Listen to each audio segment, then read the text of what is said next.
and I'd like to introduce the Pittsburgh representatives who will share their knowledge with us.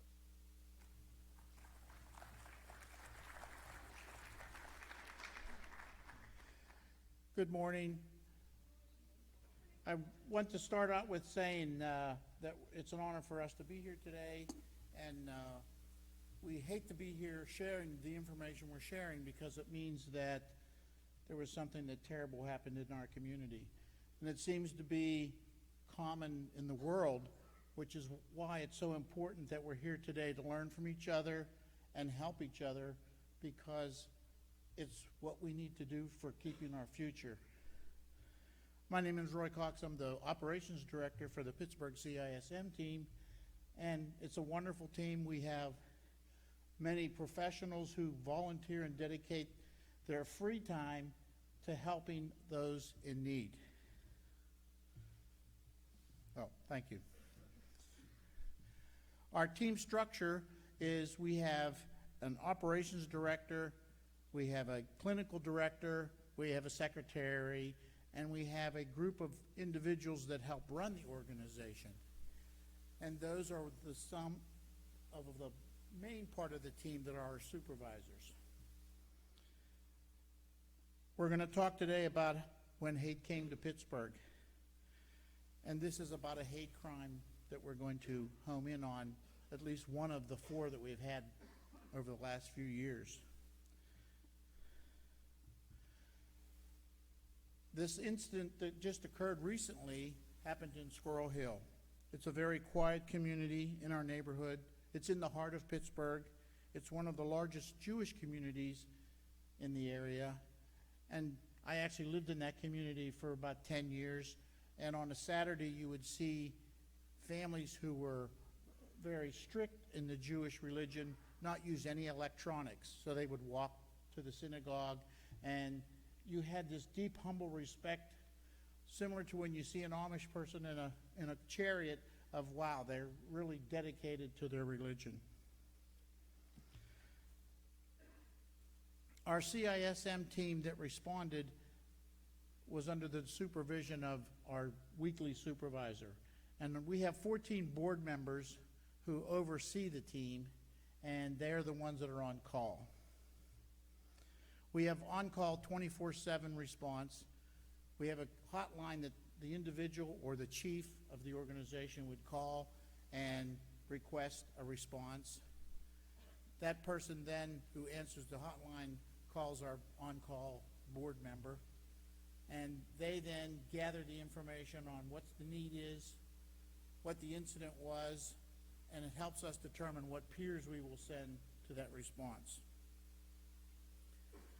We also determine, is it a diffusing, is it a debriefing, is it a one-on-one?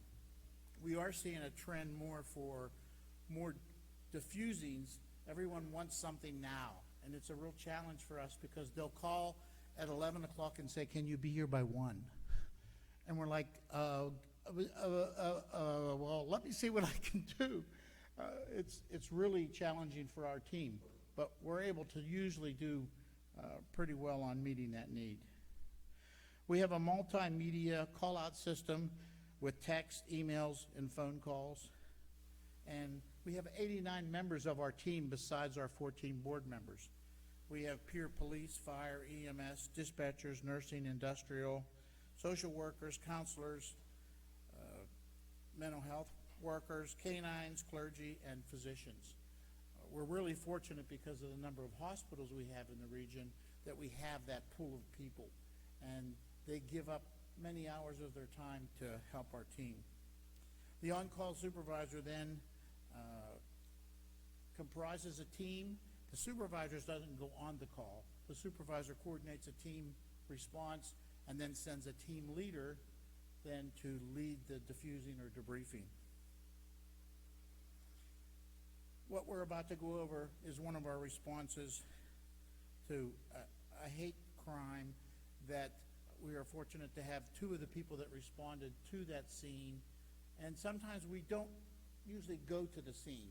I mean, usually we get the call and there was a bad incident, a crash or something, and we go, okay, we'll send somebody on Tuesday, and this was Friday. This situation, as the four that we are going to cover in our presentation on tomorrow, is one where we responded while the scene was still active, and those are harder for us.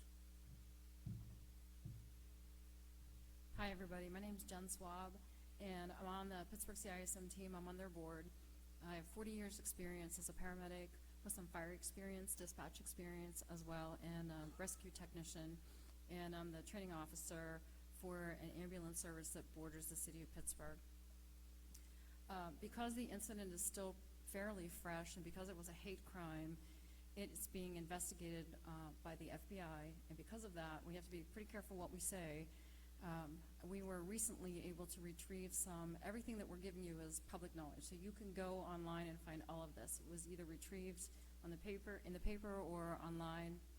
I have some audio on my phone that we just retrieved recently. We're not able to embed into the presentation, so I have note cards where that's going to be infused in. So we're going to do our best to give you kind of an idea of what the day was like, and then Sheila Roth, Dr. Roth, will be talking about the CISM response. My role with this presentation is to kind of give you the psyche of the event and the incident. So just a little bit about the building itself, where it occurred. The city of Pittsburgh, if you've never been, it is made up of, it's an old city, so we have a lot of old architecture, a lot of old buildings. And in this case, the synagogue is a pretty big building, and I'm not sure of its exact age, but there are additions that have been put onto the building. So throughout the years, it has expanded and grown, which makes it, made it pretty hard to navigate the building the day of for the responders. The building itself also was housing, at the time of the shooting, 3 different congregations. So each one of the congregations of the Jewish community had a different area, a different section in the building, and all 3 of those congregations were represented in the building the day of the shooting. It's important to note the timeline of the event. Most active shooter incidents are over in the first 10 to 12 minutes, usually the first 5 minutes. This one was much longer, and I don't want to tell you exactly all of those details yet because I want to give you an idea of what we went through. So at 9:52, the shooter entered the synagogue by the front doors and started to fire. So 9:52 was when the shooting began. If you look at this picture, you can see where the Tree of Life is, the synagogue. It's that big white building in the center. Right across the street where it says Squirrel Hill, there's a square building there. That's the Children's Institute of Pittsburgh, which actually is a residential facility as well as daycare. There's a lot of kids in that building with special needs. When I see that picture, it just gives me chills from head to toe of how bad it could have been. Not that it wasn't bad, it really was, but when you look at that picture, and then if you see all the houses around, how close this was in a residential area as well. Like Roy said, a very quiet neighborhood, just a place you would never expect something like this to happen. 9:54 was the first 911 call. So the dispatchers received the call at 9:54, and then Zone 4 Police Station is just a couple blocks away, and they responded immediately. And when they did, this is what they heard.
So you can hear that was the commander, actually, and we know these people. I was not working that day. It was a Saturday, I was actually teaching a CPR class, but when I found out what was going on, I actually contacted Sheila almost immediately and said, hey, what's going on? And we communicated in that response. But first police officer shot in the hand, and you can hear them screaming in the background about that. It wasn't easy to get help there when you look at the neighborhoods. 3410, please send the medics up here. You can hear the plea in his voice. That's a police officer asking for the medics, for the officer, the first officer that was shot in the hand. But it was really hard to get people there. If you look at this picture and you think of the commander asking every available police car in the city to respond to the scene and how tight it was just really hard to get help there, and it's not as easy as what one might think.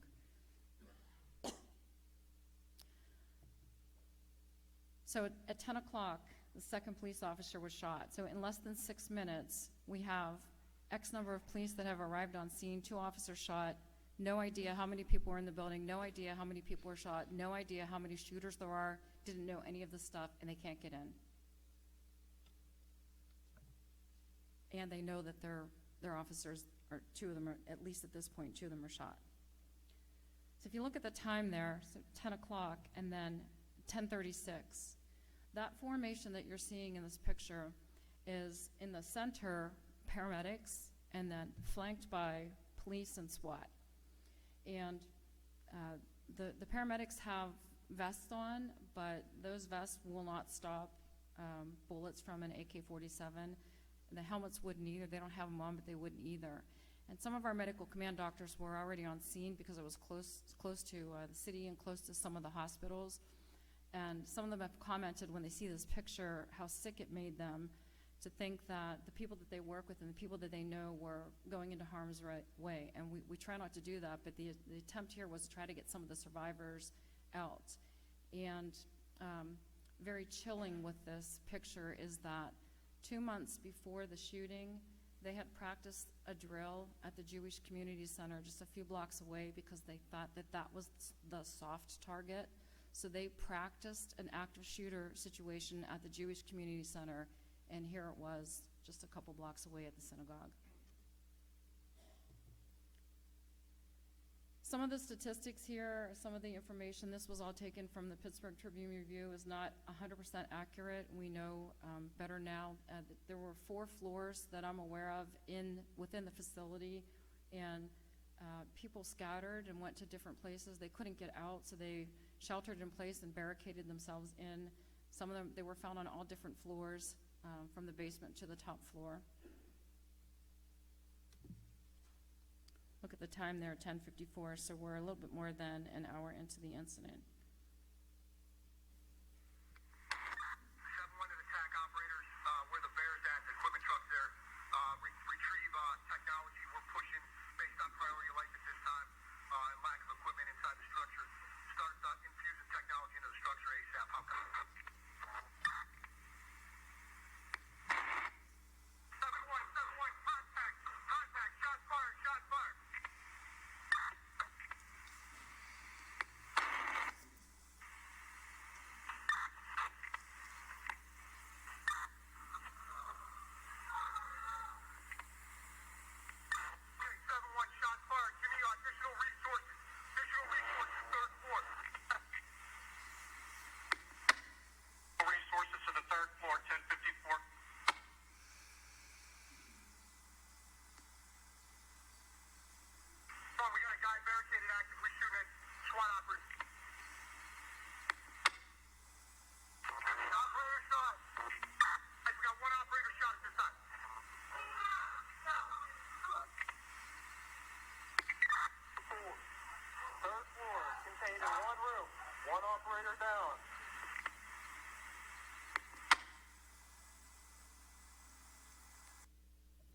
So that was the 3rd officer that was shot. It was a SWAT operator, and he was the one that was most critically injured. They had a really hard time getting him out of the building.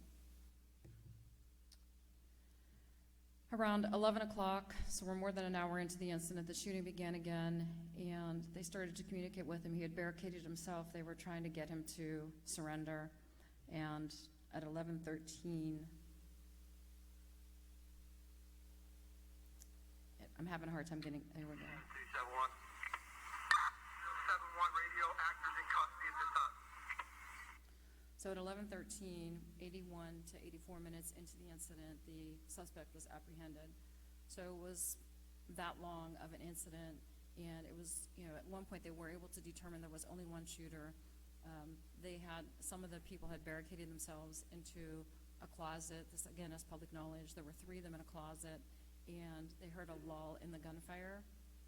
And so the one gentleman opened up the door and stepped out into the room, and of all the places the shooter was, he was in the room, and he shot and killed that man who fell back into the closet.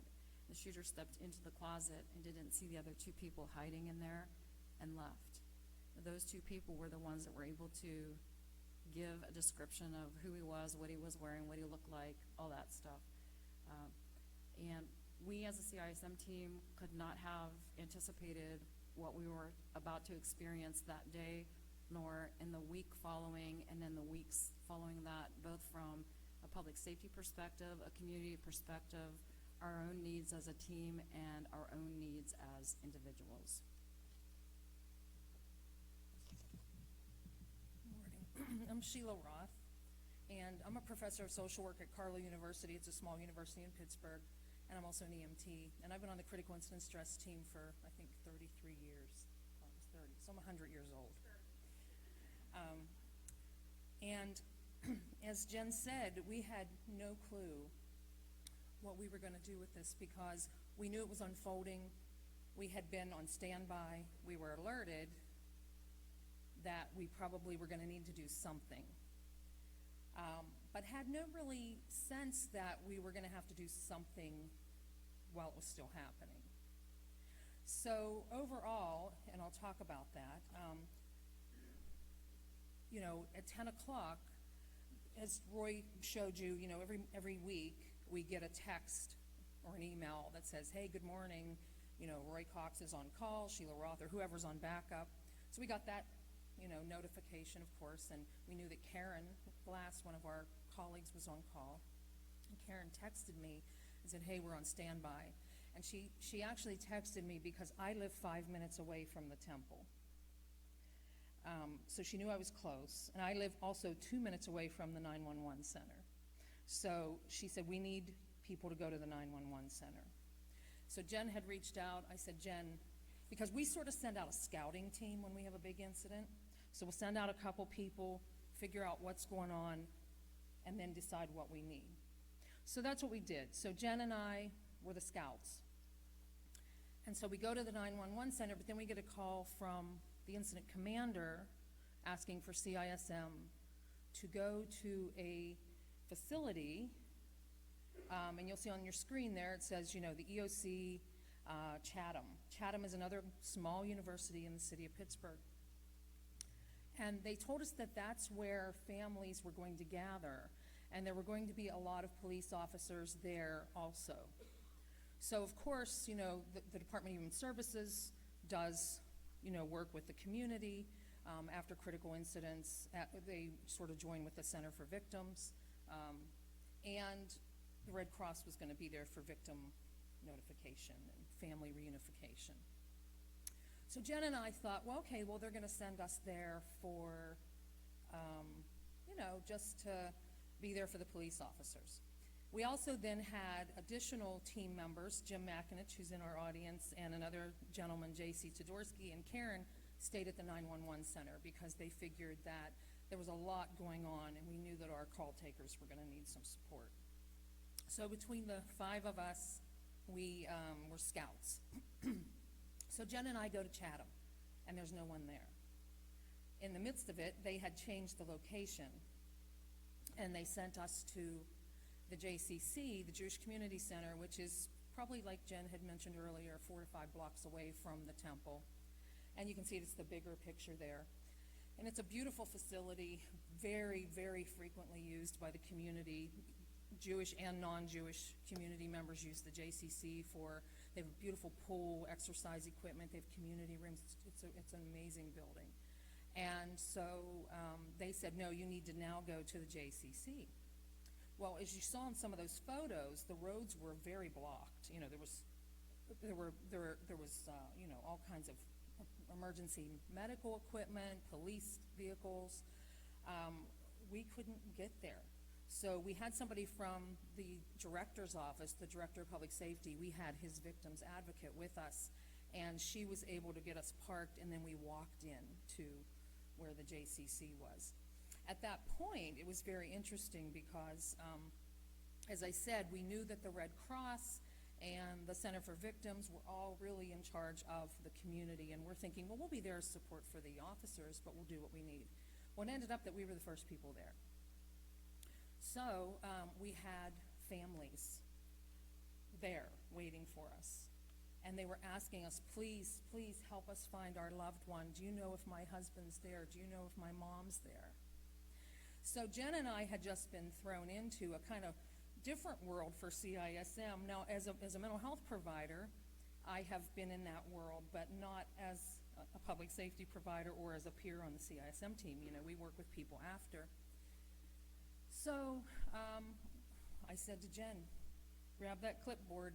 So we grabbed the clipboards and we said, yes, ma'am, please tell me your loved one's name. And we had all that information waiting for the Red Cross. They got there shortly after, and we gave it to them, and we told them the Red Cross is going to work with you. And that really did help those families in that immediate time. The other thing that we found is that, it became very awkward as time passed. We ended up being there from 11:30 in the morning until 11:30 at night. We were not allowed to leave until the last family was notified because they wanted people on hand. So we were there for a very long time. So we got to kind of witness more than anything the unfolding, but we got to be present with the families and to talk with them and to, support them. And they would tell us stories about their loved one, and so we got to kind of hear who they were. So that was interesting, and it was, we'll circle back around to that in a few minutes. So once the Red Cross and the Department of Human Services were on site, they really, sort of took over. And the other piece that I didn't mention is that while sitting there, the other advocacy piece that we were able to do is we're sitting there, and I said to Jen, hey, isn't that so-and-so from the news station? He came in a ball cap and blue jeans, and I knew he was a on-site reporter. And she said, yes, it is. And she went over and talked to one of the police officers that we had been chatting with and said, hey, so-and-so just came in the building, and he's dressed in jeans and a ball cap. A few minutes later, we witnessed him being escorted out of the building. So, if you ever are put into a situation like this, you really are the eyes and the ears of these families, and you're the advocate. And that was really, really an amazing experience to just be there all day and be able to be, helpful in that way. As you can see, there were multiple agencies involved: EMS, police, mental health, community. I mean, this was just a very widespread event. And we did a lot of interventions, our team. You can see from the slides there. And I would say that with all the interventions that we did, over 300 people, maybe more, were either diffused with group diffusings. We did a lot of one-on-ones, and we did several formal debriefings.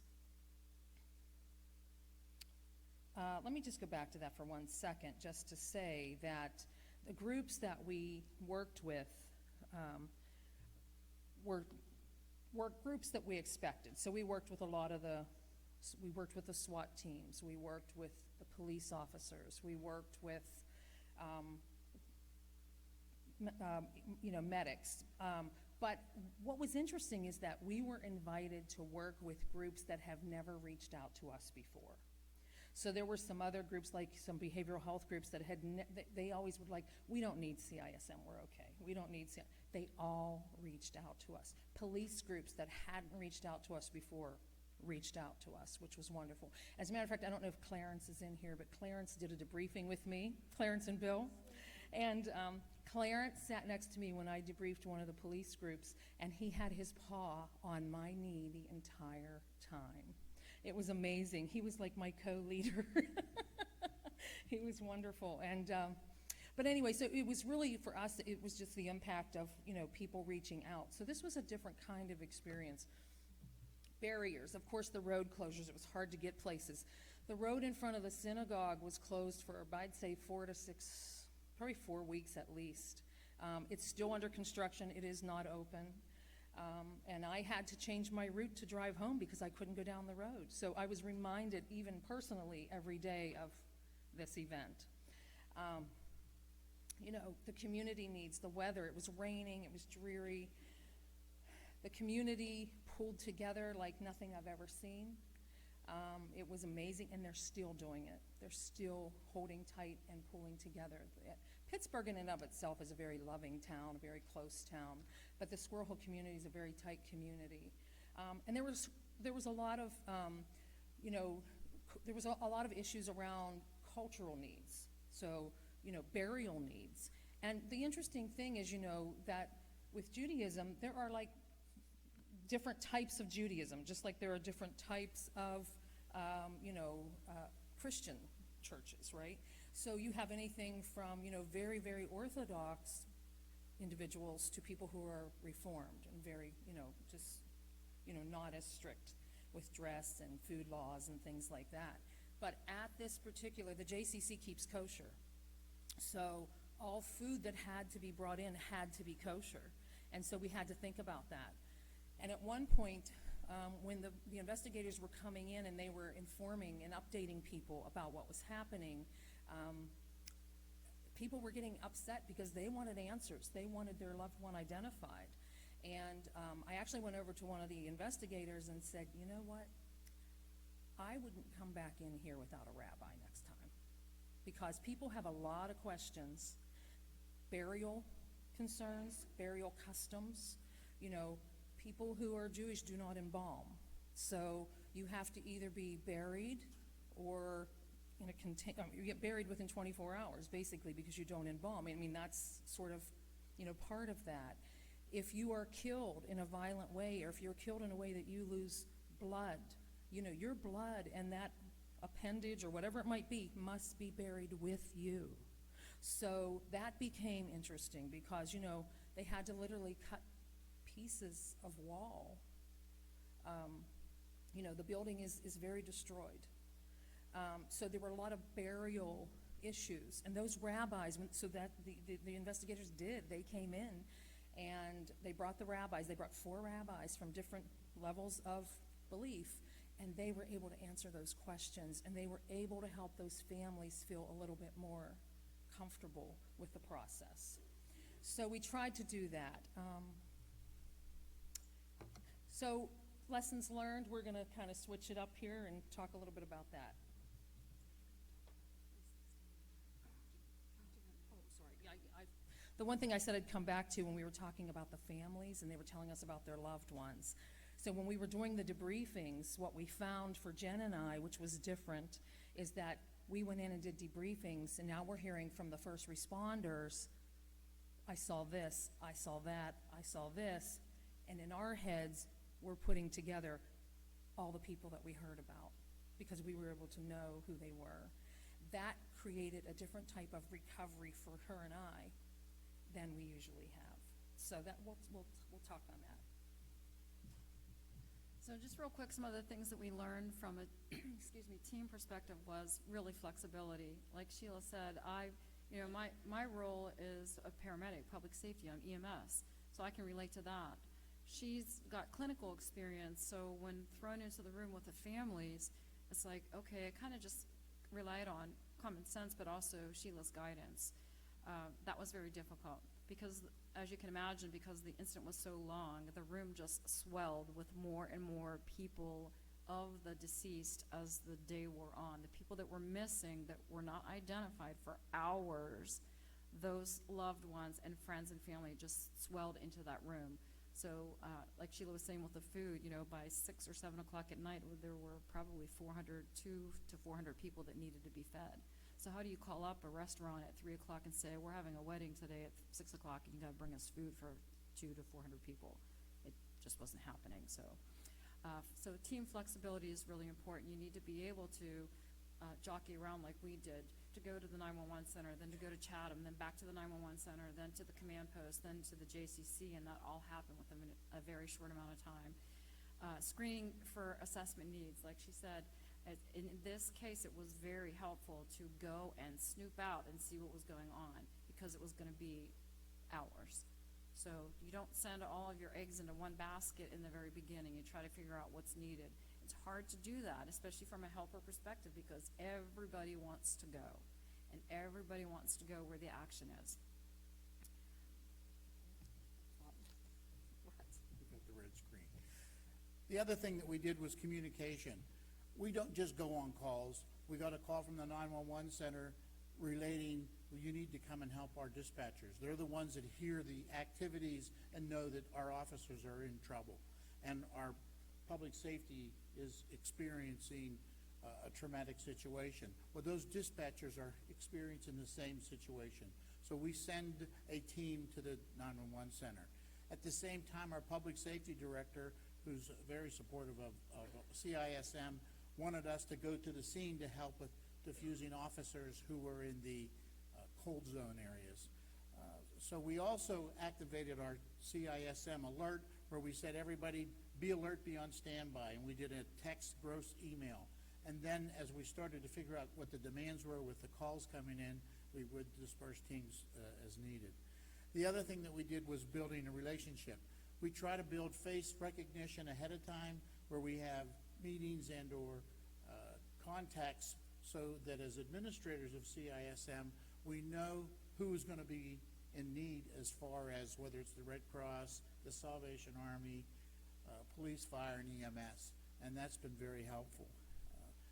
And keeping our teams updated was one of the other things that our clinical director did, was sending out an email saying, okay, we've got members here, we're doing this, we're doing that, everybody be on standby. Some of the larger events, which we'll cover tomorrow, we actually needed 50 people to respond.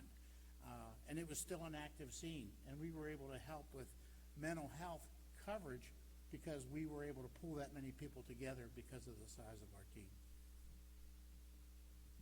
Okay, finally, team self-care. We have a protocol where whoever's on call, the call-out person will call the people who they deploy, and they'll check on them, make sure they're okay. And then we do, monthly team meetings. It's monthly, where we try to do education. We do some type of self-care or some type of education around trauma, that type of thing.